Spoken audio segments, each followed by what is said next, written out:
What's up, guys? Today we're going to be solving this problem from LeetCode, spiral matrix second. So let's understand the question. Given a positive integer n, generate a n into n matrix filled with elements from 1 to n square in spiral order. So what the question says is, so given a number n, we have to create a n into n matrix, whatever the n is, and then fill the matrix with values uh, like in spiral order 1, 2, 3, 4, 5, 6, 7, 8, 9, 10, 11, 12, 13, 14, 15, 16. This n may be a large number as well, up to 20, and we have to keep filling the elements, and we need to return this matrix. So how do we solve this problem? Let's jump to the solution. So it's pretty obvious, right? When we see this picture, we need to go left to right and right to bottom, bottom to left, left to up. And then once we visit one particular row, we cannot visit that row again. Once we visit one particular column, we cannot visit that column again. And we need to repeat this process until we run out of the number. So we start with n and we reach 1 and reach up to n square, right? So we can do this pretty easily. So what we need a couple of variables and we need to keep track of those variables. So let's say we start with a variable called value and we start this value called 1 and we repeat a loop until this value becomes n square. And once this value becomes n square, we have to end that particular loop, right? So yeah, that is one way.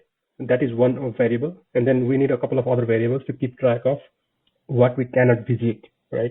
So let's say this is when you first start, this is the row's minimum value that you can visit is 0, right?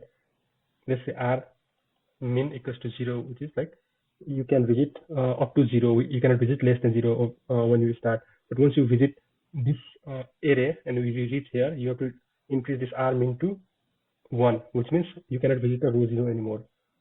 Similarly, you can keep a variable called r max equals to n minus 1, and then you can keep a variable called c min equals to 0 and c max equals to n minus 1. So just to keep track of like which columns and which rows you cannot visit anymore.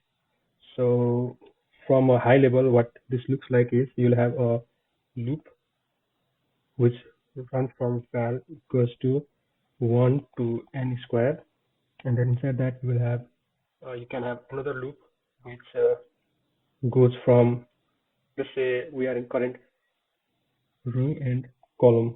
This is where we are, right, in this matrix. So one loop will increase the column to uh, C, C, C max, right? So this second loop, when it goes to right, it goes up to C max, and once it goes up to C max, we know that we have visited this row. So we have to increase the R min, and we cannot visit this row anymore.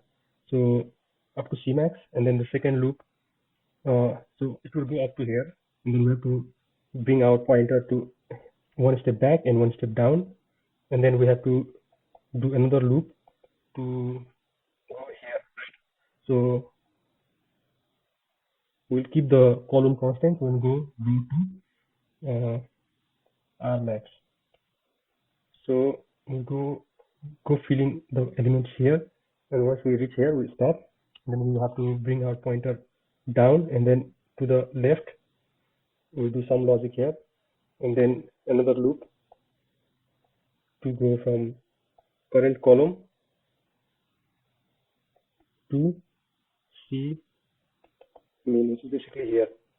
So we'll reach up to here, filling the elements.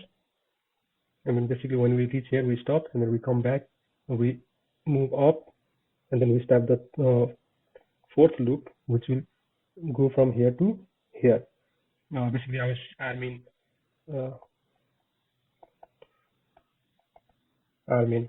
And then when we reach here, which is like less than the rmin, it will stop, and then we come back here and here, and then we'll repeat the same process. So yeah, that's how this can be done. And let's see this in action. So as you can see, I already have the solution. We create an answer array of size n into n, and we have four variables: rmin, rmax, cmin, and cmax with the proper values. And this is our current uh, coordinate that we are starting from. And this is our value, and we have the first loop that goes from up to n square, and then we have to basically go right with this condition,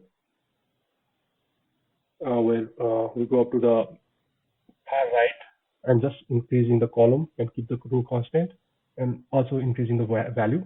And then when we reach beyond that, we have to come back one step and then climb down, so increase the row.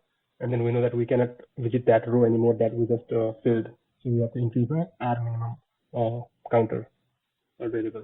And then similarly we have to go down, and while going down we have to go up to r max, which is the max row, and then just increase the row and the value while filling this matrix. And then when we reach beyond the r max value, we have to come back one step up and then one step left, and then we have to memorize that we cannot visit this particular column that we filled anymore, so we have to decrement the max column counter, and we go left, and we do the same thing, and then we go up, we do the same thing. So once we run out of number, which is basically val, we exit out of the loop, and then we return the answer. And this is already accepted, so this is the correct solution. Yeah, thank you guys for watching. Hope you guys found something. See you guys in the next video.